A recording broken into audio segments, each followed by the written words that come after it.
I'm just a pilgrim on this road, boy. I'm just a pilgrim on this road. I'm just a pilgrim on this road, boys. This ain't never been my home. Sometimes the road's been rocky on the way, boys. Sometimes the road's rocky on the way, girls. The road's been rocky on the way, but I ain't traveling alone. And we'll meet again on some dark highway, songs to sing and tales to tell. But I'm just a pilgrim on this road until I see you fairly well. I expect to touch his hand, boy. I'm afraid to touch his hand. I expect to touch his hand, boy. And I'll put a word in for you if I can. I'm just a pilgrim on this road, boy. I'm just a pilgrim on this road. I'm just a pilgrim on this road. This ain't never been my home.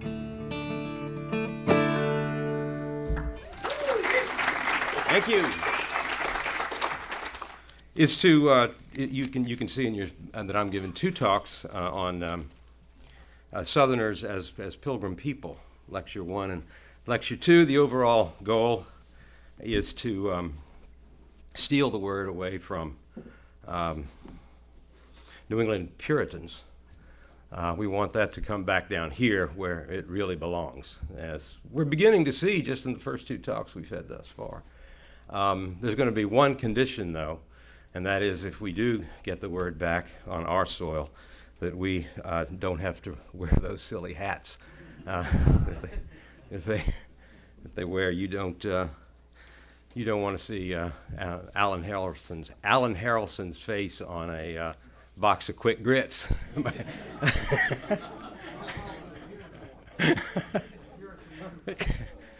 Puritan uniform, yeah. Anyway, thank you for, I just thought that might get us in. Andrew Lytle, one of the South's really great writers whom we've talked about a lot here, but other than that, he's really not followed much anymore. He used to open up with song, and so I thought that might be a good occasion to do it. Also, not really finished with my lecture yet, so I'm killing time. That's a joke. Peace. Okay, so these two lectures I am calling Southerners, a Pilgrim People, and I hope to arrive at an understanding of what the great Georgia fiction writer Flannery OConnor meant by saying, as you have seen in the readings for this summer session, that the identity of the Southern people is a mystery which in its entirety is known only to God. Extraordinary statement. Which in its entirety, it's a mystery which in its entirety is known only to God. All great Southern writers honor the South, but I don't know anyway of anyone who has made such a direct statement of praise as this one, if for no other reason that she affirms beyond any doubt that Southerners are a distinct people and have a distinct identity. That's not always the case. Great Southern writer Robert Penn Warren really, prophesized that by our time, he said whenever it was in the 50s, that in 20 years, something like that, there wouldn't be any such thing. He didn't like the fact, but he said it's all just entering the great melting pot. John Crow Ransom and Alan Tate seem pretty sure that one day we will be melted into the melting pot, but they didn't like the idea and hope that it doesn't happen. Faulkner, Caroline Gordon, Walker Percy, Shelby Foote, some of our really great writers seem assured that there will always be a Southern people, but they let their stories do the talking. So this seems to be, unless some other folks have some notion of such a direct comment as we have from Flannery OConnor, just like in her story, she's very blunt. Also in her essays, she comes right out, and you know, if the Eucharist is simply a symbol, then to hell with it. She said that at a cocktail party for somebody who said that it was. Who it was? Does anybody know? It was a famous writer. Who was it? Oh, good. Thank you. Yeah. All right. Said that she thought it was a wonderful symbol, and you could construct a lot of stories. And Flannery came, well, if it's just a symbol, of course it's got, you know, it serves as a symbol. It's just, if it's just a symbol, then to hell with it. That's the way she put it. So it seems to me the only one who comes out in straight literal speech and makes such an extraordinary claim. Now, Flannery OConnor was a lifelong, as most of us know, daily Mass Catholic, and and there should be no doubt that in this remark of hers, she is following a tradition of her faith, which holds that a distinct people with a unique identity is constituted by what the early 20th century French poet Charles Péguy, that's P-E-G-U-Y, not even Catholics read him anymore. I've taught in a Jesuit college for 7 years. I think I heard of him. That's about the best comment I could get, but he's one. Anyway, early 20th century French poet Charles Péguy, 1873 to 1914, died at the Battle of the Marne. He called it a mystique, that a distinct people is a mystique. And by this, you know, this is a early foundational statement for Flannery OConnor, which she here simply calls in English a mystery, which the people will revere and will protect with their lives. Again, Péguy died at the Battle of the Marne, fighting in that awful thing. The mystique of a distinct people, which is always beyond words. Flannery OConnor just said it very bluntly, and if you wanted to see what she meant by it, read her stories, as we will do during this hour and my next talk. Read her stories. Péguy never really said what he meant by a mystique. You either know it or you don't. You can't really make sense out of it with words. Some of his verse tried to do it, but he pretty much left it alone. The mystique of a distinct people, always beyond words, is that the order by which it lives through trial, triumph, betrayal, war, reform, or defeat at the hands of others reflects a divine governance and a way of life, however wrought by circumstances, nonetheless is ordained. That's the mystery. That's one of the ways we can get to the mystique, the way in which we live according to all those circumstances. It's nonetheless, we're sure that it's ordained.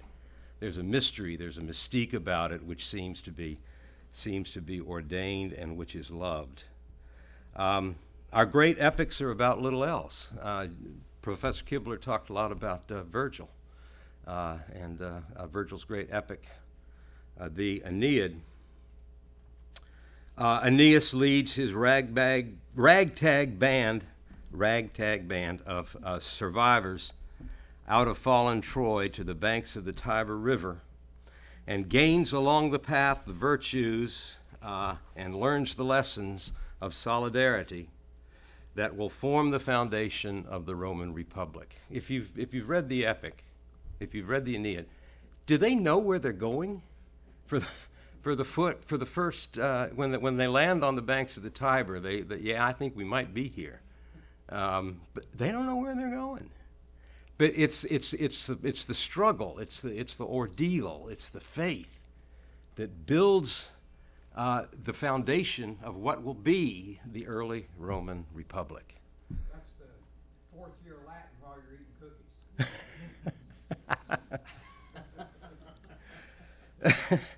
cookies. Thank you.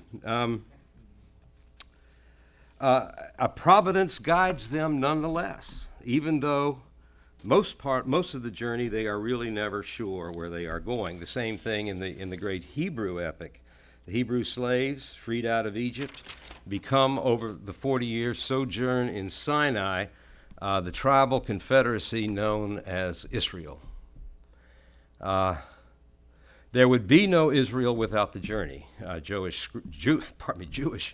scriptures and liturgies make that very clear. You have to repeat over and over again. You know, a wandering Aramean is my father.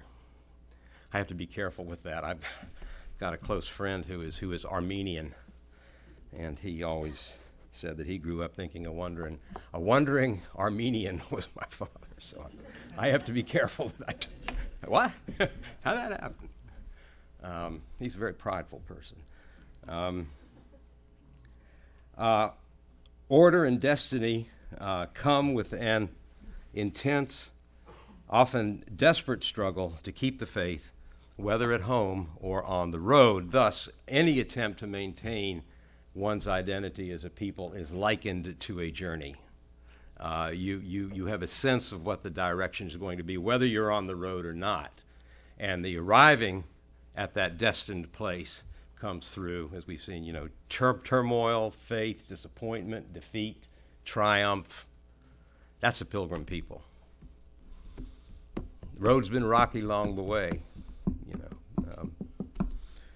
as we hear.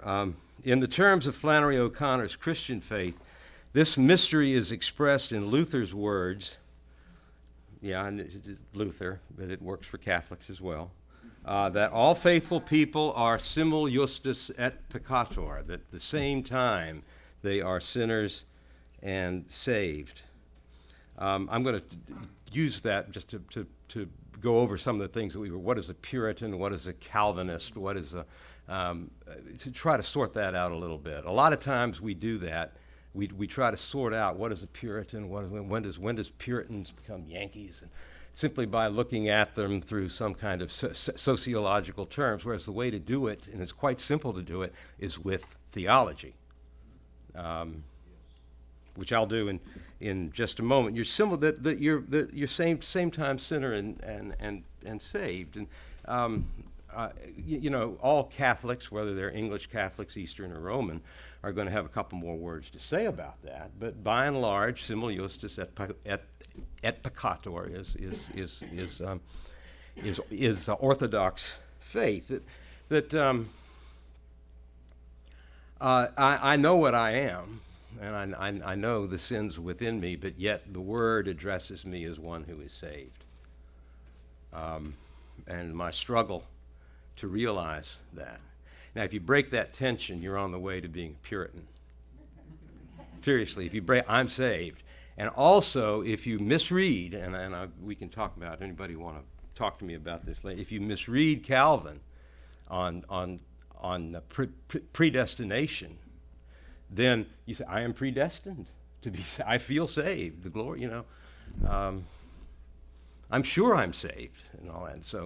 And so obviously I'm predestined to be among the saved, and you're not. It's just that's the way the mob flops. As if Calvin would ever base the predestinarian mind of God on how you feel. Calvin wouldn't have ever said anything like that. I'm not straying from the fold, am I? He wouldn't have ever said anything like that. So it's based on two things. It's one, breaking the tension, which can never be broken as a Pilgrim people. This is why Puritans are not Pilgrim people. All they did was sail a boat from one continent to another. It's not the story of Virgil, Virgil's Aeneid. It's not the story of Moses. I hope that's helpful. You break the tension. You can't be both. This ain't never been my home becomes I don't belong here at all, folks. I can tell you what to do. Salvation, according to this phrase, is promised and guaranteed by faith, but sin leads astray. The destination is secured, but our own navigation in pilgrimage surrounds the promise with doubt and often despair. If you know Miss O'Connor's great story, The Enduring Chill, which I think is one of the great modern short stories. She doesn't take the huge risks that she takes in some of her other tales. Is just almost a perfect story. I mean, I say almost. I couldn't tell you right now if there are any flaws in it.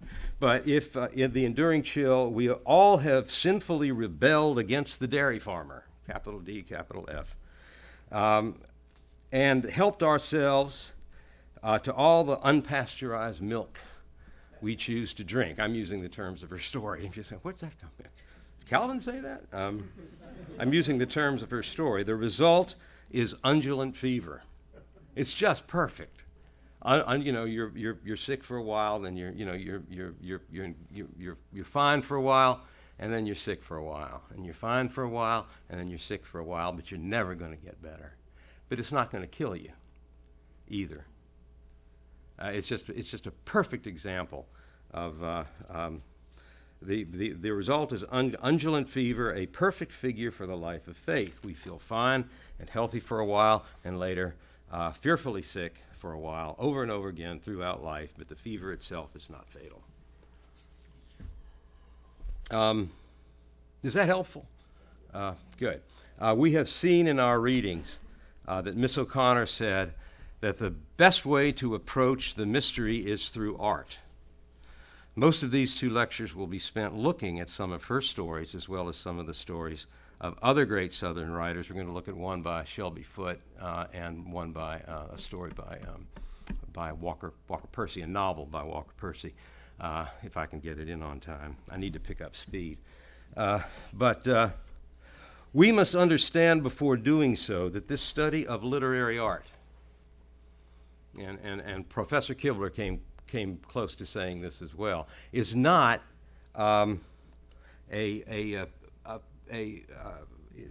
is not a second-tier task in defending the Southern homeland. It is the task in defending the Southern homeland.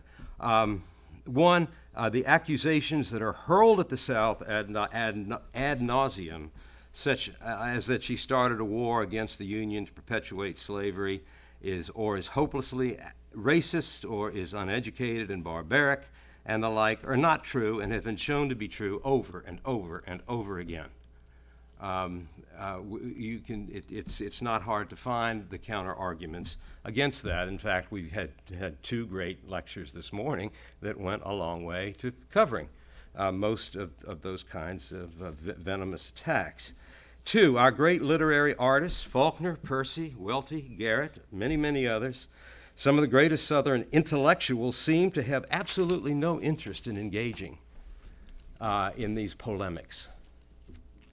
They certainly don't put them in their story. I mean, can you imagine William Faulkner having his great, most of the time sort of liberal town lawyer with corncob pipe and straw hat and seersucker, which I didn't wear,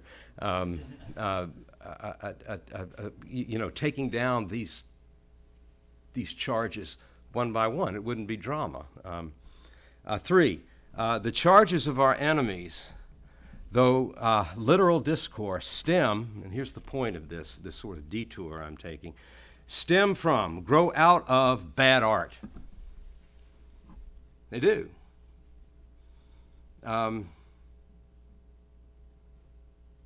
Our great writers seem to know this. They don't seem to know it, they do know it. The accusations grow out of melodrama.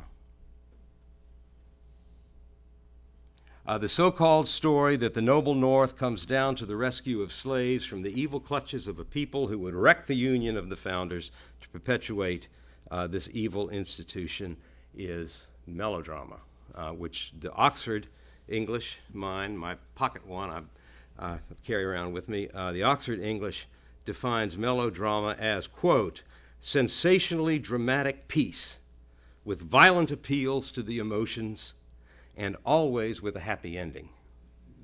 Always with a happy ending. If we can think back about the revisionist historians that we've been talking about, they try to get themselves in a framework where they can encounter tragedy, and they just can't do it.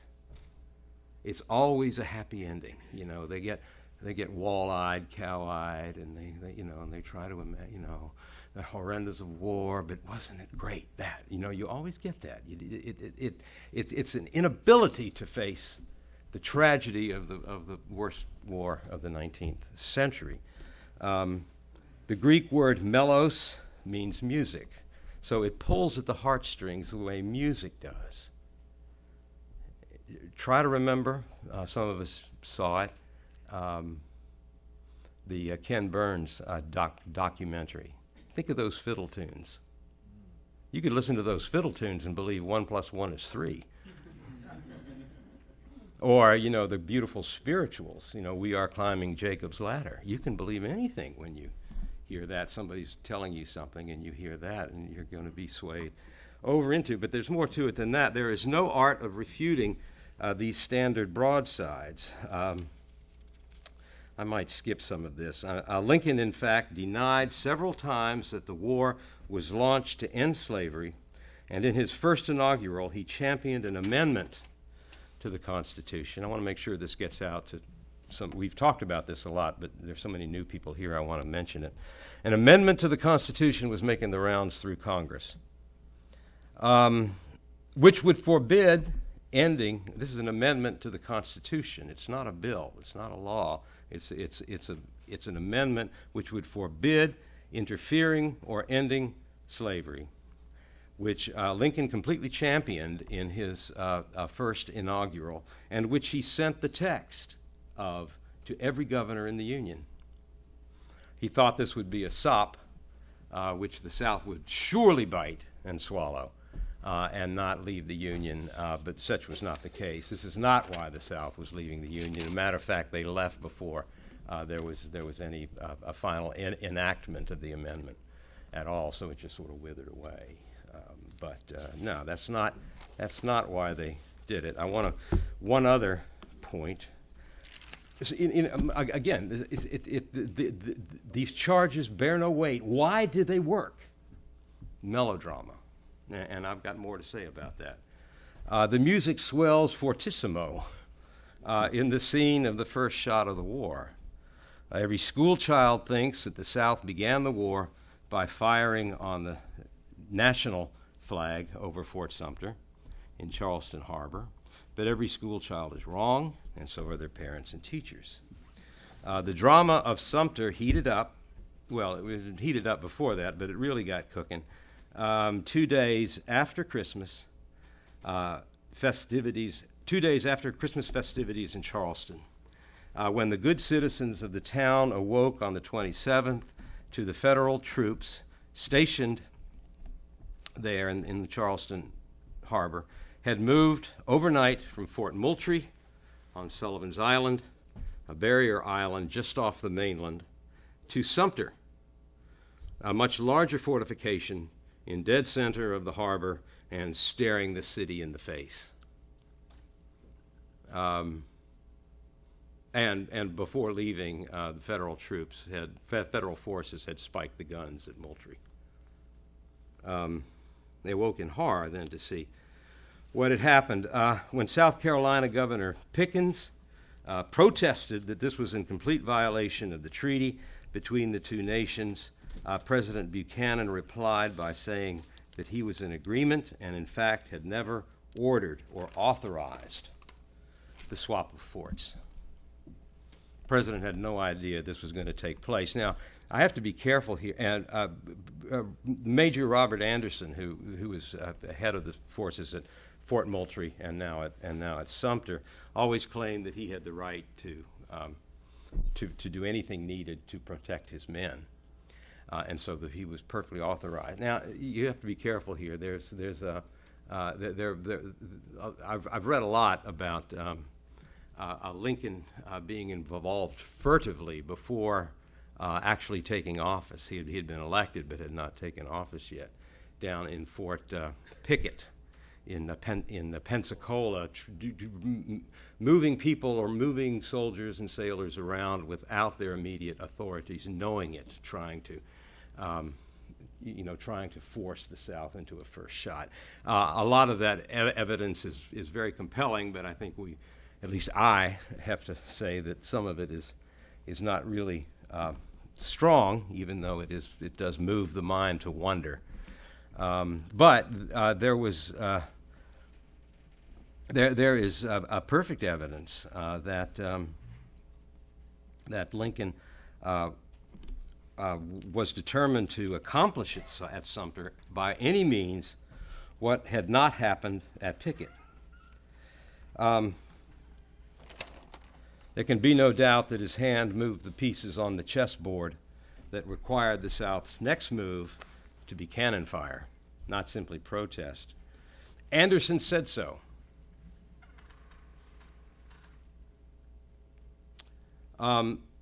April 4th, 1861, Lincoln drafted a letter notifying the commander that, quote, the expedition will go forward, by which he was referring to a shipment of provisions, soldiers, and ammunition. Anderson replied, I ought to have been informed that the expedition was to come. We shall strive to do our duty, though I frankly say that my heart is not in the war, which I see is thus to be commenced. I've raised 6 children through school, and there absolutely no, and that's never mentioned in what we all know it's not. Even Horace Greeley, editor of the New York Tribune, whom was quoted in our last 2 lectures, admitted that the South had no choice but to fire on the garrison, staring him right in the face, and is about to be reinforced. Jefferson Davis explained the sequence of events thus. The agreement of one administration was violated in December by the removal of this is well after the war, the garrison from its original position to Sumter. Then another attempt was made in January by the introduction of troops concealed below the deck of the steamer Star of the West, but was thwarted by vigilance and state service.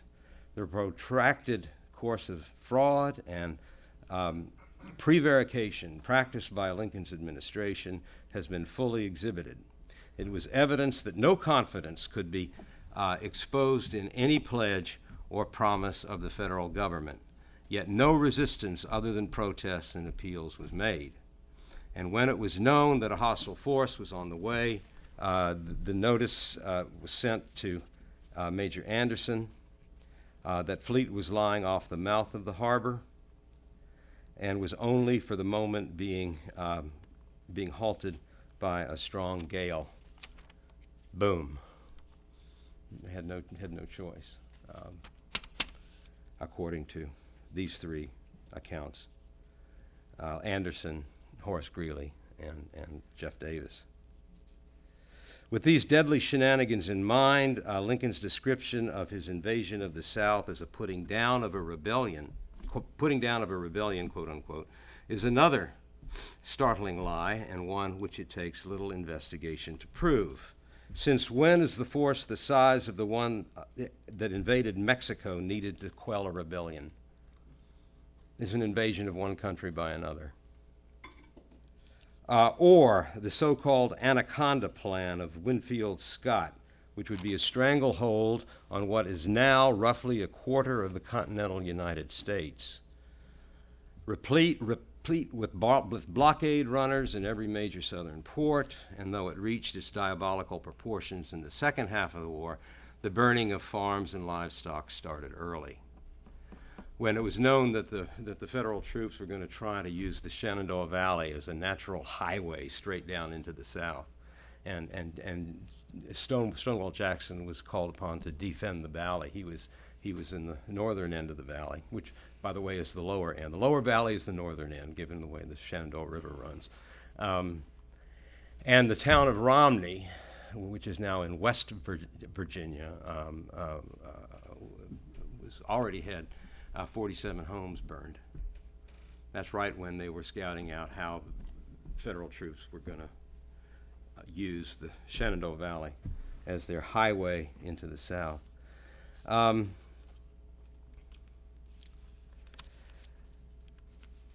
as was mentioned earlier today, the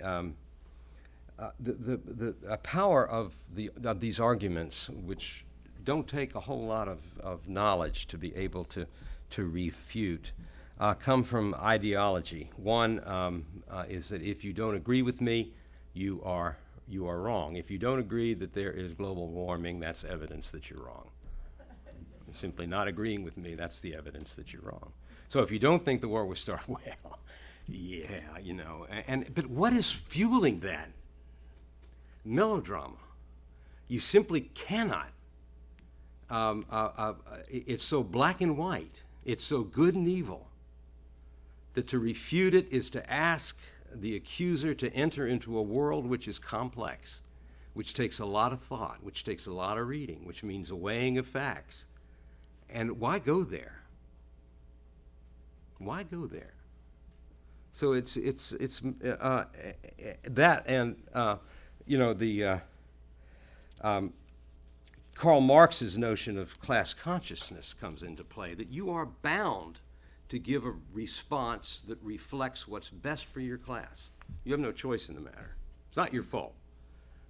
And so therefore, even before I need to hear what it is that you're saying, I don't have to respond to the argument. I simply erase the argument. I simply rule it out of court.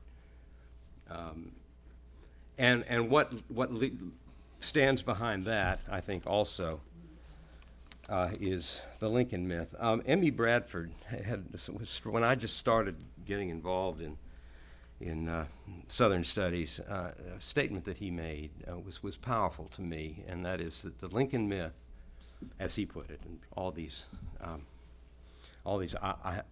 of these things we're talking about, is so compelling to the human mind that it's impossible for many people to imagine a moral framework without it. You pull that moral framework out, and they simply fall to pieces. They can't deal with because that is what runs their vision of what the moral thing to do is. It's like, you know, I was told once to hang a sign on my office door that said, "I reject hatred." I said, well, yeah, you know, it's some people cannot think morally past that. These complete abstractions.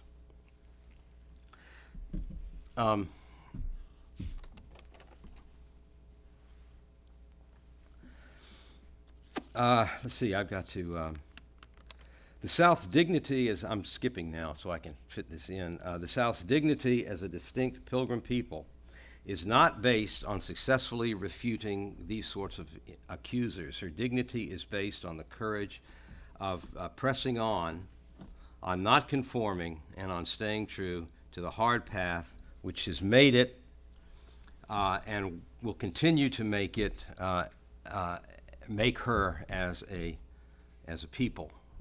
The story that we're building, the pilgrimage tale that is being told, that will not conform to the melodrama and the ideology that it fuels,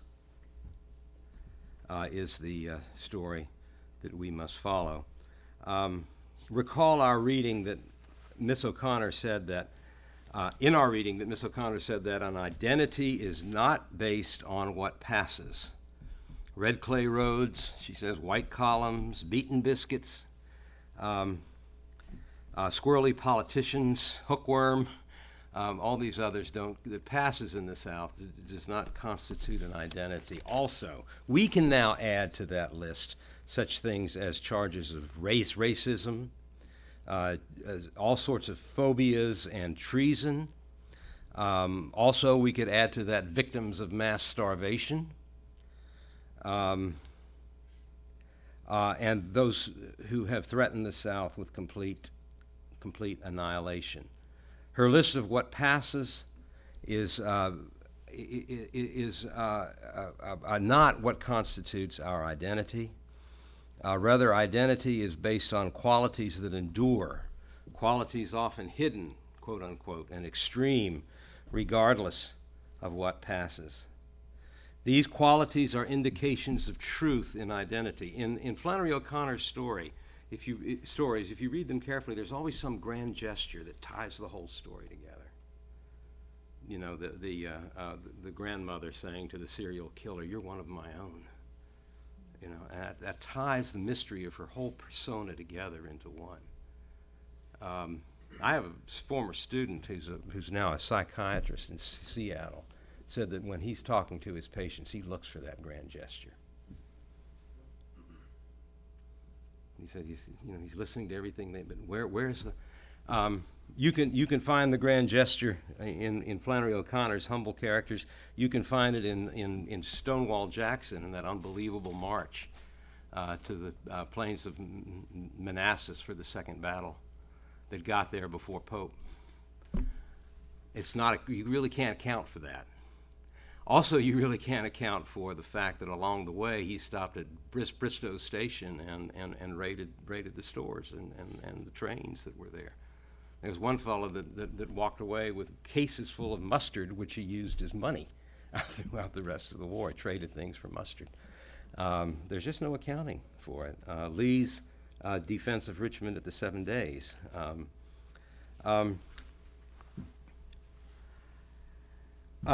Such as, in one of O'Connor's early stories, one that's not talked about very much, is called A Stroke of Good Fortune. Anybody read that one? We see this truth in extreme, just not in what passes. Whether it's it's that you're a racist, or whether it's red clay roads, or whether it's hookworm, or whether it's the grand story of Jackson and Lee, whatever it might be.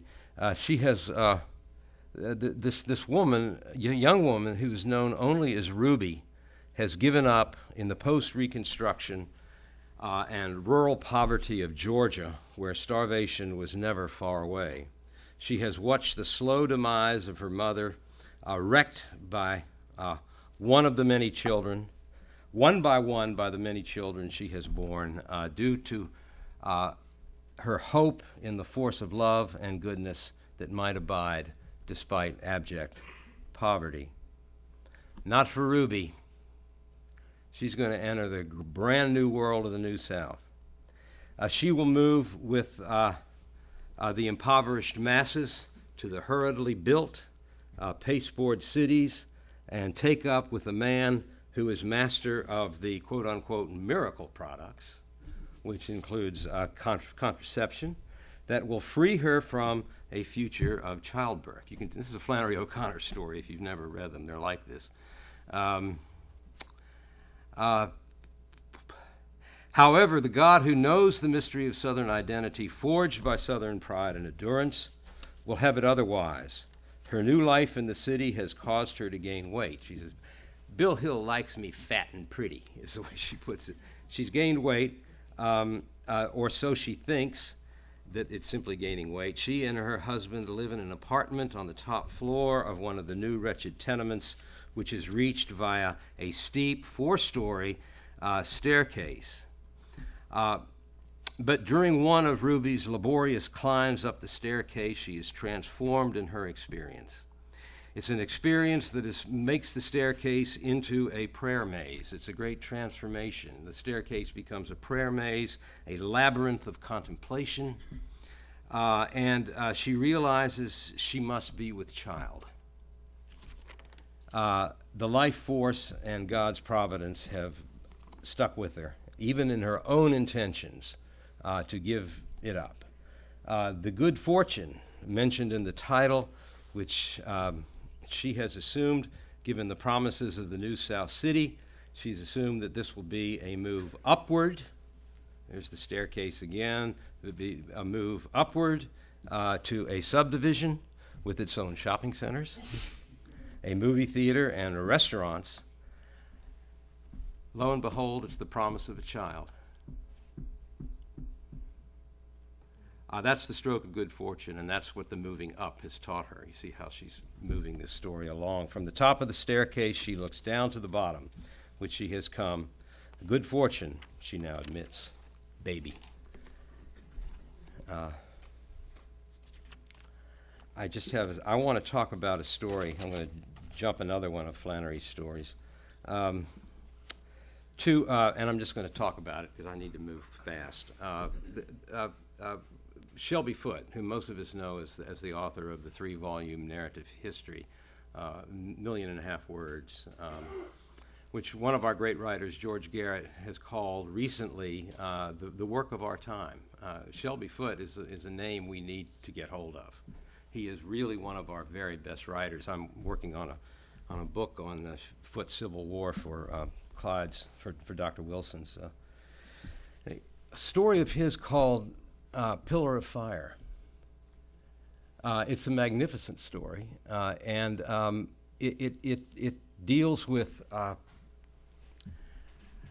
Vicksburg has fallen, and Lincoln says that the Mississippi now flows unhindered to the sea, as if he's the one that makes the river flow. It's a statement where you think you're just reading a story, and then you see what it is that he is really doing, and it's an exact quotation. Foote would never have a character from the past say something that they didn't actually say. If he missed one, it was just one or two. He was very, very careful about that. And so there's the rest of the story is about a build-up of a beautiful plantation house, and what it took to build it over the years when wings were added and crops were planted and fields purchased, and the whole decades-long build-up of one, and which is then torched suddenly. If there were any shots fired on the federal steamboats that went now unhindered up and down the river, then the closest locality would lose a house. A man with one eye. He's the man who goes around taking names. You know the old spiritual, there's a man going around taking names. Death. He's death. And he chooses this house, and you watch it be torched. It's an amazing story. The slaves won't leave. They stand on the second floor and yell, you better stop doing this. What are you doing? The roof caves in, and the sparks shoot up into a pillar of fire. The pillar of fire that led the Hebrew children to the promised land. The person that built the house has learned to give up all of his innocence. He's really looked at evil in the face, knows that he's involved in it, and knowing that is what will lead him to the promised land. Sorry, I'm racing through these stories. Does that make sense? Did I get all the points right? In other words, Lincoln North thinks that they actually have the right to say which way a river should flow, which means where their steamboat should go. And if there's any, some angry child takes a shot at it, some house in the vicinity is going to get torched. So innocence is over. We now know what evil is, and that's what will lead us out. That's the pillar of fire.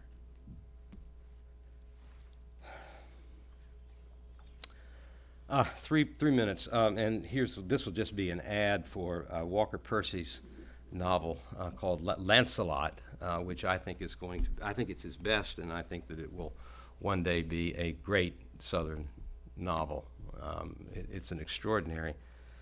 It's about a man who looks upon himself as nothing but a cliche, which has been formed by what has become of his homeland. And he wakes up in his 40s and realizes what has happened to me. is what would make us all proud in the New World. He's Phi Beta Kappa. He's a Rhodes Scholar. He's a liberal civil rights attorney. He holds the longest touchdown. He holds the longest record for a kickoff return, and it will never be broken because it's the full 110 yards. So his record will stand forever. And yet, what does he do? Well, if you know Percy, he puts his feet on the desk, drinks bourbon, and watches the news. What's new? You know, he knows that this manufactured land is wicked. We're just living types. And his wife, I'm not going to get the whole story in, but his wife wants to go it one step further. She buys a huge plantation desk, puts it in a study for him to, like Jefferson Davis, sit and write his memoirs. Well, he has nothing to say. He doesn't know who he is. He doesn't know. He doesn't know what he wants to say. He doesn't know where he's been. He could give a damn about holding the touchdown record. He knows that as a civil rights attorney, he has this one thing where he confronts the Klan, and he goes down. He goes down to the filling station, and there's this fat fellow. Look, there's not a communist behind every tree. He said there just isn't. Get over it. And so he knows what that cliche means. So he's miserable. Also, there are movie makers. He lives in an old plantation that is being that has tourists come through and has been made over by his wife to look like the standard plantation. So much that the movie companies want to come and do a filming there. It's exactly what Hollywood thinks that a plantation was. And then the marriage falls apart, as Lance says. When she was finished with Belle Isle, she was finished with me. It's a great line. There's a great line where one of the movie makers who's sleeping with his wife now, phony love, is the backdrop to it. Says the movie maker wants to make Lance a friend and treat him as if he's some kind of local Southern expert. And the story is melodrama. It's one of the reasons I'm choosing this melodrama. It's about, the mean plantation owner. This is the movie that they're making in his home. The mean plantation owner is being very, very cruel to the local sharecropper. But, thank goodness, a beautifully handsome hippie and his bride come to town. And they confront the plantation owner. And he sees the error of his ways, and everybody's happy. And we go on.